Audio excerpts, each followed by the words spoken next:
If every part of you was replaced, your thoughts, your memories, even your body, would you still be you?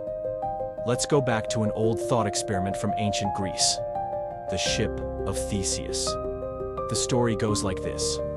A great ship, belonging to the hero Theseus, was preserved for generations. As time passed, its wooden boards began to rot. One by one, each piece was replaced with new timber, until no original parts remained. But here's the question.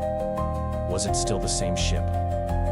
Some philosophers said yes. The ship's identity was preserved through its continuous function and history. Others weren't so sure. Now imagine someone collected all the original pieces and rebuilt the ship from scratch.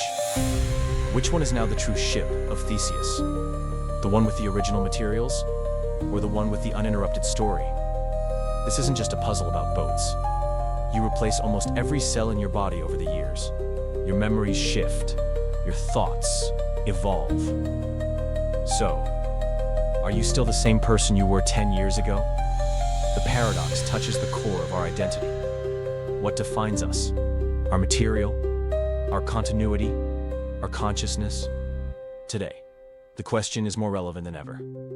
What if we copied every neuron of your brain into a machine? If that machine thinks like you, remembers like you, and behaves like you, is it you? And if we upload our minds to the cloud, does our digital self become the new us? Philosophers propose different answers. Materialists argue identity lies in the stuff we're made of. Others believe it's about continuity, unbroken links in experience and memory. Some say it's the narrative we tell, the story we believe about ourselves. There's no easy answer. Maybe identity isn't a fixed thing at all, but a process, a perspective, a belief. Maybe the question isn't which is the real ship, but what makes something real to begin with. So what do you think? Are we our bodies, our memories, our stories, or something else entirely? Let us know in the comments, and if this sparked your curiosity, explore more thought experiments in our next video.